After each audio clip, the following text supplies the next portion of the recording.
สบายดีพ่อพี่น้องฝั่งลาวและสวัสดีพ่อพี่น้องฝั่งไทย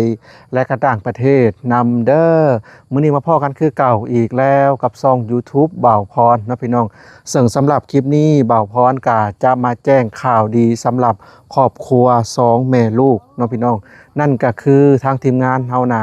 ได้ตกลงหาสร้างนะพี่น้องสร้างผู้ที่เฮ็ดเฮือนน้องเบยนั่นแหละได้มาเบิ่งนะพี่น้องได้มาเบิ่งและได้มาตกลงราคากันนะพี่น้องว่าราคาสร้างเท่าใดเนาะเพราะว่าทางทีมงานเฮา4คนนี่มีงบแค่15-16 ล้านประมาณนี้นะพี่น้องเนาะก็เลยจะพาสร้างมาเบิ่งนะพี่น้องว่าเฮือนขนาด5x6ราคาเท่าใดอีหยังประมาณนี้นะพี่น้องเนาะ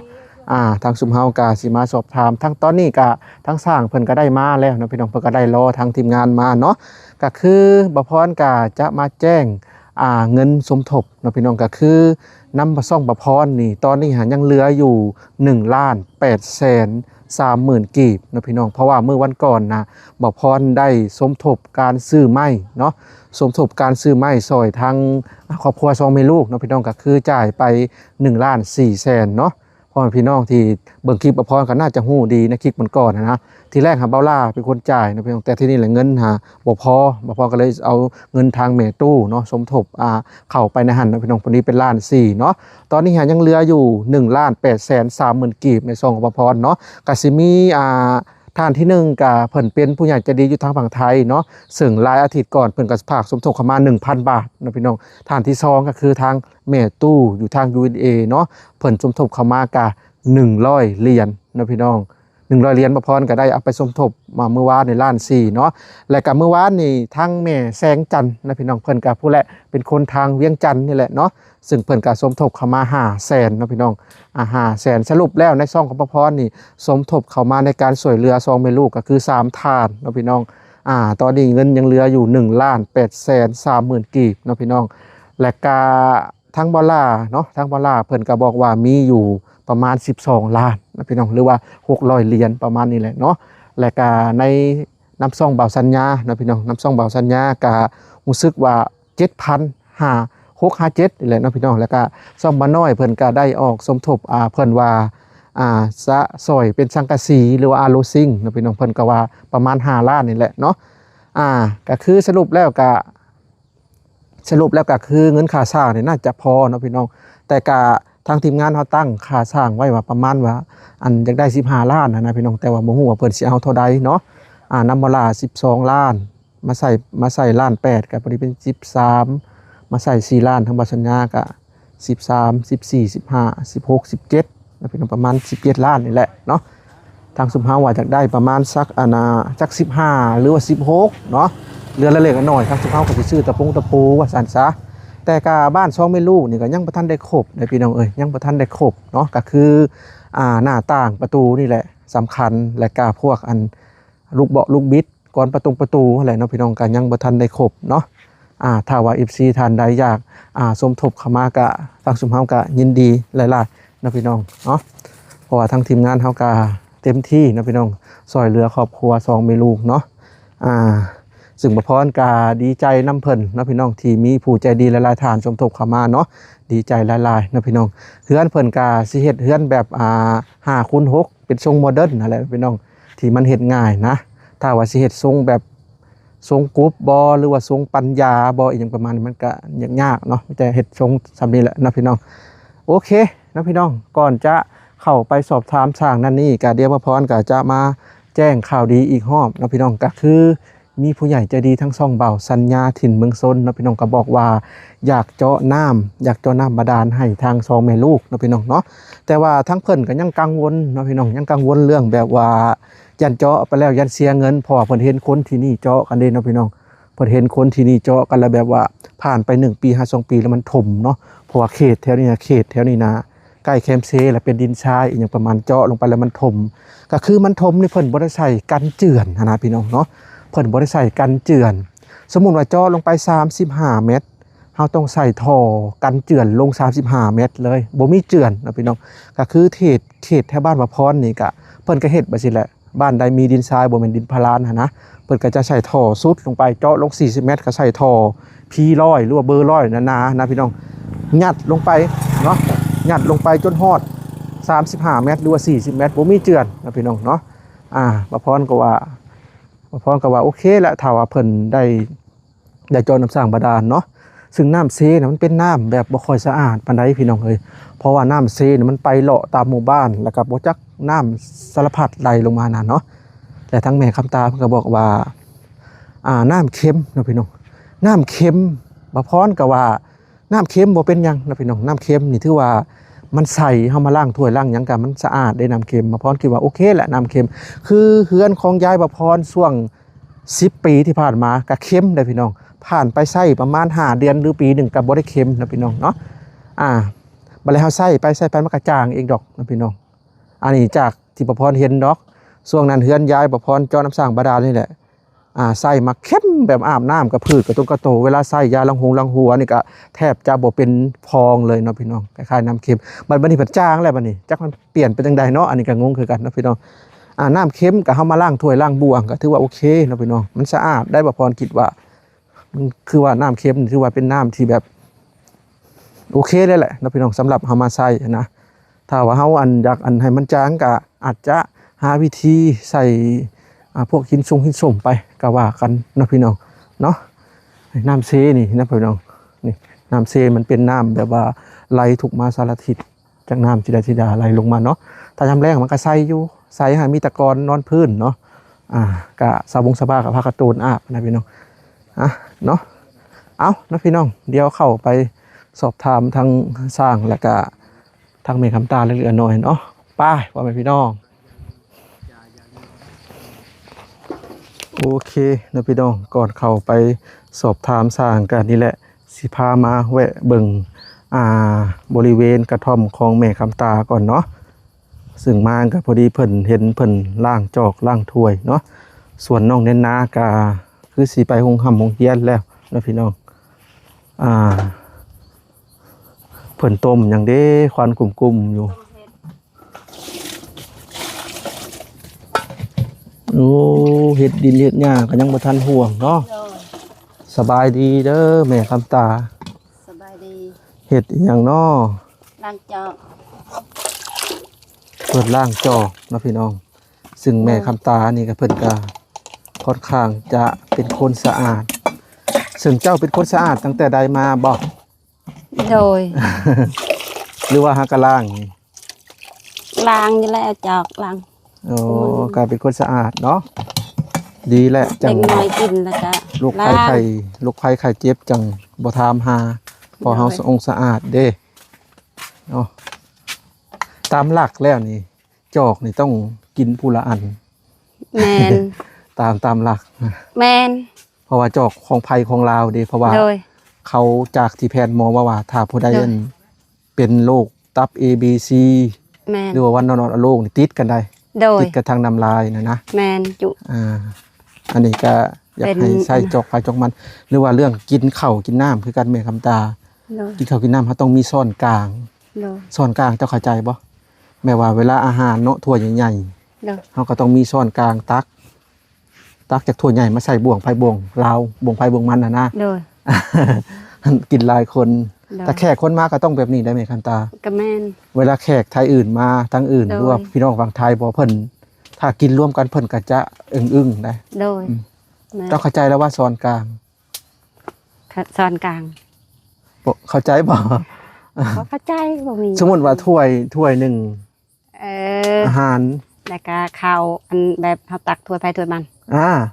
แล้วก็บ่ให้เอาอันบ่วงที่เฮาสดของไผลานมาตูดลงถ้วยรวมใส่ถ้วยตักต่างหากโดยซ่อนอันนั้นมีแต่ตักซื้อนั่นล่ะอันนั้นคือถูกลักอนามัยนะพี่น้องหลายๆคนที่บ่พรเว้าว่าสิก็หาว่าบ่พรโอ้ยลืมกับพื้นนั่นนี่จริงๆบ่แม่นนะพี่น้องคือบ่แม่นลืมกับพื้นคือบ่พรอยากให้ถูกลักอนามัยกินแบบถูกลักอนามัยนะพี่น้องเพื่อสุขภาพที่ดีคนเฮาบางทีเป็นวัณโรคบ่หรือว่าเป็นโรคตับ ABCD ติดกันทางน้ำลายนะพี่น้องนั่นแหละก็ถึงบ่พรก็เห็นหลายคนอยู่ทางพี่ก็ยังกินแบบคนรุ่นเก่าอยู่นะพี่น้องถ้าซึ่งบ่พรก็อยากให้อันนี้ในความคิดส่วนตัวนะพี่น้องบ่แม่นว่าลืมนั่นนี่หรอกก็อยากให้แบบ ปรับเปลี่ยนการกินแบบยุคใหม่ถูกหลักอนามัย โดย เนาะ โดย ตามร้านอาหารเพิ่นก็เฮ็ดกันมาสิละ โดย แต่ว่าบ้านนะบัดกินกัน โดย กินรวมกันเนาะ รวม เป็นให้ได้มื้อนี้ก็ทางซุมเฮาก็มาแจ้งข่าวดีเพราะว่ามื้อนี้ทางสร้างเพิ่นมาเด้ โดย เพิ่นมาเบิ่งเพิ่นว่าสิตกลงราคาเท่าใดเนาะ โดย แต่ว่าทางทีมงานเฮา4คนนี่ก็รวบรวมเงินแล้วละก็ได้อยู่ประมาณ16 17ประมาณนี้นะพี่ โด น้อง ย แต่ว่าทางทีมงานเฮาน่ะอยากจ้างค่าสร้างน่ะประมาณสัก15 ล้านกำลังดี5คูณ6 แม่นเฮือนเนาะ แล้วก็เหลือจากนั้นก็สิไว้ซื้อพวกตะปูนั่นแหละนะพี่น้อง โดย แล้วก็อันนั้นแล้วก็วงกบนี่แหละสำคัญ โดย วงกบนี่ก็แพงเด้อพี่น้องเอ้ยคือเฮือนแม่คำตานี่เฮ็ดเป็น2ห้อง โดย 2ห้องก็มีอยู่หน้าต่างก็มีอยู่4หน้าต่าง โดย 2ปล่องแล้วก็ ได้ ประตูใหญ่เขา2ก็เบิดอยู่ดอก คือประพรซื้อเฮือนน้องตุ้ยฮะเบิด10 ล้านนะพี่น้อง โดย 10 ล้านซึ่งเฮือนแม่คำตานี่ก็มีอยู่ประมาณ5 6 7 ล้าน โดย เฉพาะอันหน้าต่าง โดย แล้วก็เฉพาะอันลังกะซีอีกก็ประมาณ7 8 6 7ประมาณนี้เนาะพี่น้องอารูซิงหั้นนะเป็นให้ได้กินข้าวกินน้ำกับหยังตอนเช้า ยังบ่ได้กิน ยังบ่ทันอยากบ่ กลับมาแต่หาเห็ด โอ้ได้บ่เห็ดปุ่ง บ่ได้มื้อนี้ได้แต่เห็ดคาพวกกับเห็ดดิน ถ้าได้เห็ดปุ่งก็ยักแก้วกิน บ่ได้ห้อยได้อ่ะ ซึ่งมี FC หลายๆคนแสดงความคิดเห็นมาซึ่งคลิปก่อนๆนะเด้ที่คอยสอบถาม บอกว่าพร้อมผู้ใหญ่ใจดีเพิ่นอยากเจาะน้ำเจาะให้เลยเพิ่นว่า เจาะเลยโลด เจ้า เพราะว่าเพิ่นว่าดีกว่าน้ำเซเด้ โดยแม่น พอน้ำเซนเป็นน้ำที่แบบคือว่านั่นแหละ โดย เพิ่นก็เว้ามาบ่เป็นหยังเพิ่นว่าแถวบ้านเขาก็เฮ็ดคือกัน โดย คอนเฟิร์ม โดย ใส่ท่อกันสุดลงหั่นนะอ่า โดย สมมุติว่าเจาะลง35 เมตรก็ซื้อท่อกันสุดอันนั้นลง35 เมตรเนาะ โดย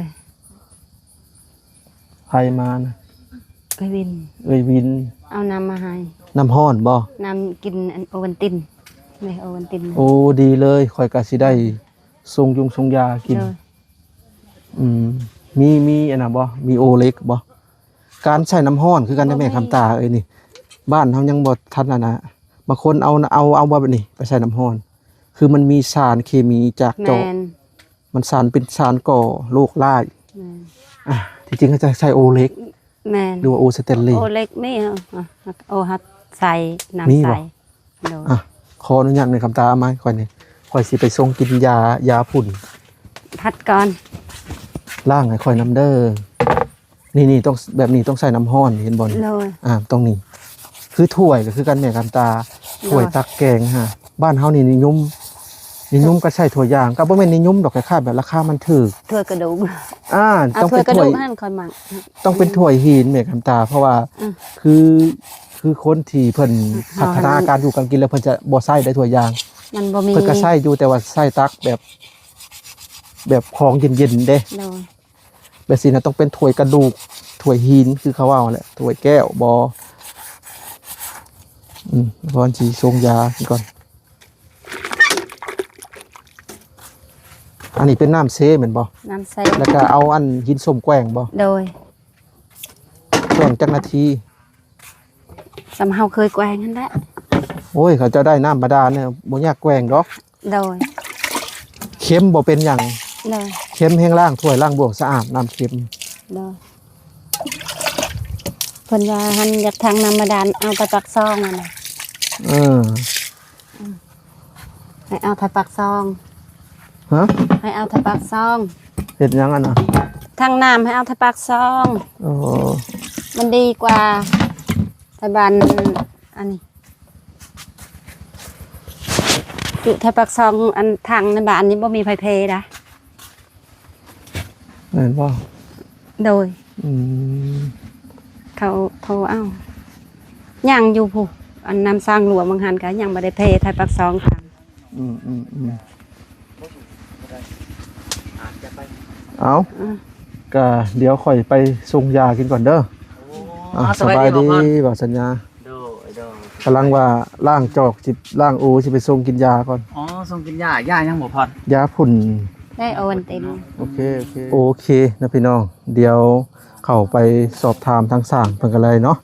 ซึ่งมากันครบทีมงานนะพี่น้องมีเบาน้อยเบาสัญญาเบาล่าเพิ่นเนาะสบายดีเด้อสร้างผู้ที่เฮ็ดเฮือนน้องอาเบยว่าอันละห้องราคาสร้างสิเอาเท่าใดในเมื่ออันราคานี่หาคน6บ่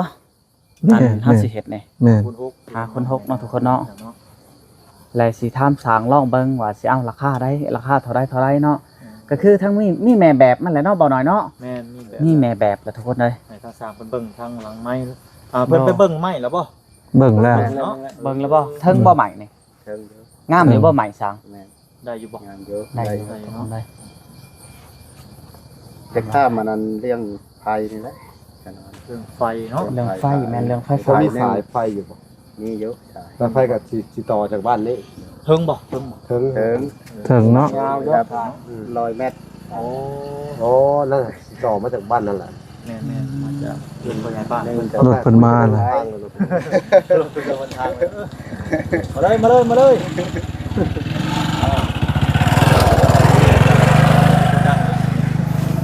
นี่ครับอันนั้นซองมาแล้วก็เครื่องกินเครื่องอยู่นี่แหละ ก็คือทั้งเฮาก็สิถามสร้างลองเบิ่งก่อนเนาะบ่พอเนาะว่าคันว่าอันกินน้ำแม่คำตาเปรียบว่าเนาะ แม่น สร้างสิเอาราคาหลายปานใดนั่นแหละอยู่โห กินน้ำใส่ซองคาบเลยเท่าเที่ยง แม่ อืม ไปช่องคามมาแล้ว ทำอะไรก็มากิน ชาวเพชรแรงก็บ่ได้แล้วเนาะ อืม สมมุติเนาะสมมุติว่าได้กินน้ำหั่นนะ นี่เก่ามาบ่แม่นว่ารัก10บาทกินคือเดี๋ยวมีกบ บาง เกียร ที เก่า ก็ มา เอา คือไปน้ำเนาะ บางทีมันบ่ทันนะสมทบกับกันเองคันเฮามีเฮาก็มา โอ้ นั่นนะแม่นว่าสิเอาใส่สิมากินนี่ก็มัน เอาครับ บ่ได้ บ่ได้เนาะบ่กินก็ซื้อไปน้ำบ่ได้นั้นซะ กินน้ำกันสมมุติว่า โด ชัดเจนดีเลยแบบนี้แหละเนาะ อันจะข้อนำมันเอาแบบอันนั้นฟรีเลยเนาะ อืม แบบได้แบบเป๊ะๆเลยบ่ เป๊ะเลย เป๊ะ ข้อ ๆ น อย่าแพงหลายเด้อสั่งเด้อ ำเอานำซาวลานนี่นะจะข้อน 20ล้าน เงินบ่พอหรอก เงินบ่พอเนาะทุกคน บ่ เนาะ พอมีงบแต่15 ล้าน 15ล้าน เพราะว่าตั้งงกไว้เฮือนหลังนี่ว่า14-15ล้านนั่นแหละเพราะว่ามันซ้ำเฮือนไอ้แก้วเนาะมันลดเฮือนไอ้แก้วเนาะ ไอ้แก้วกินอยู่นำ15 ล้าน 15ล้านบ่ล่ะ อืม กินอยู่นำเลยเนาะ อืม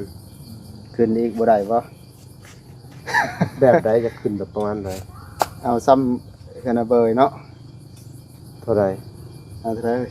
18เนาะว่านั้นซะขอนำแล้ว 18ได้กินข้าวเองสิดีกว่าเนาะ กินข้าวเองบ่ อืม เนาะมันง่าย เขาเองได้บ่ เอาซั่น ก็โอเคอยู่ แบบแม่คำต้าเนี่ยเจ้าบ่ได้หาคมหากินเลย แม่น ได้ แม่น เฮาสมมุติว่าเฮาซื้อกินก็ง่าย นั่นแหละ โดย เอาพระหลีกทางเพิ่นก่อน มาเลย โอ้ เดี๋ยวอีกวันทันผมเลย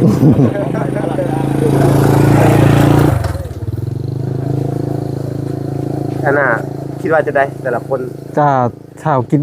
เพิ่นกินข้าวเองก็ในราคา18 แม่น ก็ถือว่าสมเหตุสมผลอยู่นะ กะแม่นเพราะว่าของกินนี่มันก็ต้องเพิ่นต้องหามา แม่น ซื้อมาอีก แม่น เพราะว่าบ้านเพิ่นก็อยู่ใกล้แน่นะ แม่น กะยิ่งตามว่าอันการเป็นอยู่เศรษฐกิจชุมื้อนี่เนาะ แม่ เงิน10 กว่าล้านมันก็ เพิ่นว่า ถามว่าแพงบ่มันก็ธรรมดาเนาะมันก็ธรรมดา บัดนี้ค่าพื้นค่าไผนี่เฮาต้องได้เสียเองนะพ่อพร แม่น ตัวนั้นแล้วแล้ว ถูกต้องเขาก็ต้องเสียให้เพิ่นอยู่แล้วเขาดึงใครเข้ามา ก็บ่หลายปานใดดอกเนาะ อันนี้เฮาสิได้ไปสืบถามทางเพิ่น อืม มีแต่ว่าทำแล้วก็ให้บาทเดียวเลยมันสบายปลอดภัยฮะ โดยนั่นน่ะพี่แต่ว่าเมาแล้วเฮือนจังไห้บัดเดียว แม่ แม่น ได้ สร้างว่าอยากได้ราคา18ล้านเนาะ โดย โอ้ทุกคนได้ไปได้บ่ล่ะเหมาะสมอยู่บ่ ก็โอเคแล้วล่ะ โอเคเบาหน่อยได้ซะ ได้คือว่า พ่อเพิ่นกินเองเด้ โดย เขารับกินเองมาเตือกับมาเตอร์กันกินนั่นนี่แหละครับอันนะครับตาฮะ บ่อันความหมายว่าสร้างกินเองถ้าแม่นอยู่เนาะทุกคนเนาะแต่ว่าคันเฮามีเฮาก็ให้เพิ่นบ่ว่าเราว่ากินเอง น้ำใจ ต้องมา นะ กินนี่ได้ผัดว่าเนาะเอออันเวลาที่เฮามีเฮ็ดมีฮ้อนหรือว่าเฮาหาลูกหมอกลูกไม้เฮาก็ได้ให้เพิ่นกินน้ำหั่นแหละ แม่ อันนี้มันก็สิเป็นการแบบว่าอันแม่ข้าวต้านนี่ก็เพิ่น พิ่นก็สิจัดการไปหาอยู่หากินเนาะแล้วก็มีแต่ว่ามาดูแลทำที่ว่าดูแลและได้อะไรเนาะเพิ่นก็ทุกข์ยากเนาะสิว่าจังไดเนาะ แม่น มีหยังก็กินน้ำกันเพื่อเฮ็ดแจ่วพริกมาสุเจ้าบ่ซื้อมาก็กินน้ำกันนั่นแหละเนาะ โดย อ่า เพิ่นสร้างลืมแจวเพชรเพิ่นว่าอยากมาแต่เช้าเพิ่นว่า นั่นแหละ ทุกคนเนาะ เอามาก็ให้เราตั้มให้แบบพริกก็ซื้อเนาะ ก็มีแต่ว่า เป็นอย่างเนาะ ถือเขามาเองเนาะ โดย ถือเขามาเองกินแต่ขับเพนขับแรงบ่เจ้าก็มากินอยู่พุ่นแล้วไปได้สันเนาะ กินแต่ครับเดียวเนาะ โดยเพราะว่าถือเขาอันมาแต่ขับเดียวเนาะทุกคน แม่น เนาะ แม่นประมาณนั้น ที่ นะ เสาเอาข้าวแล้วก็ซื้อกินอยู่พี่ก็ได้ นั่นแหละเขาเจ้าเอิ้นว่าจางขาดโต้เนาะ แม่น จางขาดโต้ภายท้องคืนทุกคนได้18 ล้าน เฮาไป เนาะ มีน้ำมีในก็เขาว่าจะให้ก็ได้เนาะ ทาสีทายังว่าเฮ็ดภายทองขึ้นหันตัวนี้หันบ่ได้ทาสีเนาะ เปิดทาสี บ่ บ่ได้ทาสีโดย เป็น ทุกอย่างให้มัน ก็ได้ ละเอียดละอ่อง แต่ว่าเช้านี้กบแล้วบ่าวสัญญาอยากให้ลบเหลี่ยมได้ โดยมี ลบเหลี่ยมไลเตอร์ให้มันละเอียดละอ่องเนาะบ่พอเนาะ แม่น เสาอันบ่ แม่น โด แม่ ย น นาทีมันอยู่แล้วดอกตอนนั้น บ่ว่าแต่เสาไม่หยังคือกัน ประตูอันนั้นประตูจะวง สองวง ประตูใหญ่เด้ จะได้ก็ขอโทษขออภัย หลายบาทขนาดนั้น เป็นทางหลวงเลย เอาสิบ่เปลี่ยนสถานที่บ่ บ่เอาบ่นี่ บ่ นะ นี่บ่บ่นี่มันถ่ายดีมาก อันบ่ใหม่ดูแบบได้ก็กินนี่ ว่าอันนั้นโตลบเหลี่ยมหันนั้นตอนนั้นหันเลยลบอยู่แล้วดอกตำเนียมมันอยู่แล้วตอนนั้นหัน นั่นแหละ กับ ที่ ท ขนมขนได้กันแลนและตอกและเตอร์หมด ำ ทุกอย่างทุกคนได้ แม่น แต่อันน่ะเพื่อนเนี่ยมันสิมีจักบานเจ้าคิดว่าบ่พอบ่น้อยบ่ย่า กับเป็นช่องห้อง เพื่อนช่องห้อง เป็น กั ส บ องห้อง มันก็มีอยู่สี 4บ้านเนาะ หน้าต่างนะสี่เห็นบ่ หน้าต่างสี่ ปองใหญ่หาซองเนาะ ไงช่องเป็นหก อ่า ต้องเฮ็ดซองแล้วจะงาม อันนี้คืออันนั้นแปลว่าราคาสร้างเนาะแต่บ้านนี้อันไอ้ราคานี่มีระบบทุกเฮานี่ครับทีมงานทุกเฮานี่นะมีจะมี รา แต่ คา นี่เลย ไม่ถึงว่าเงินบ่ เรื่องเงินสมทบเนาะแต่ละคนมีเท่าไหร่ว่าสัญชาติว่าง่ายนะเนาะ โดย เริ่มจากบ่พรบ่พร ตอนนี้น้ำประพรยังเหลืออยู่1,830,000กีบ โอ้ พอเมื่อวันก่อนจ่ายค่าไม้ไป1,400,000 โอ้ ก็ยังเหลืออยู่1,800,000น้ำประพร เนาะ น้ำเบาสัญญา ทำสัญญา น้ำเบาสัญญานี่ก็มีอยู่ 7,000 บาททุกคน 7,000 บาทก็ประมาณ4ล้านกว่าๆเนาะ ล้านกว่า 4ล้าน5นี่ละ บ่ได้ทั้งบ่ลา บ่ล่ะ ทางเวลากะมีอยู่12ล้านกว่า โอ้ 2 13 เพราะว่าเพิ่นกำลังโอนมา 14 มื้อนี้กับทางผู้ใหญ่นั่นแหละโอนมามื้อนี้แหละ โอ้ 12ล้าน แม่นคือทางบ่น้อยก็มีสังกะสีเนาะ5ล้านแล้วก็เรื่องสมทบเข้ามาใหม่ก็ 2,000 บาทกับ 3,800,000พี่น้อง อื เนาะ มน่าจะเพราะ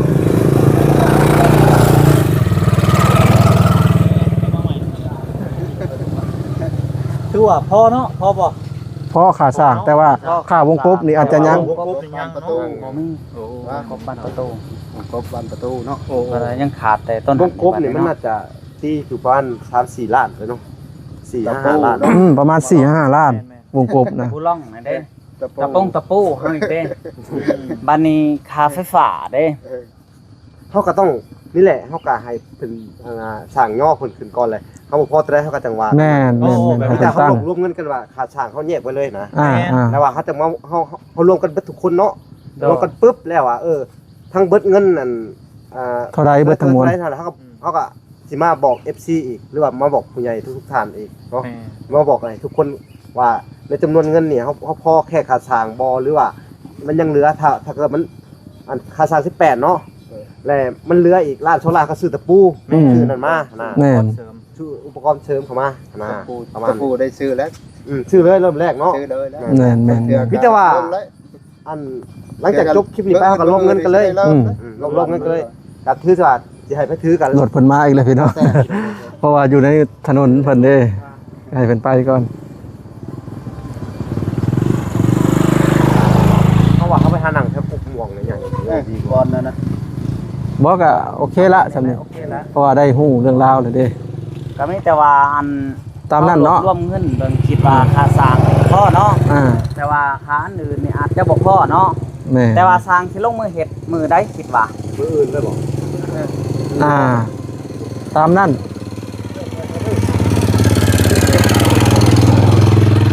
เป็นมือหน้าที่ มือฮื้อเนาะมือฮื้อเนาะ มามือฮื้อมือหนึ่งก็ได้ เนาะ เนาะ ก็ได้ แล้วแต่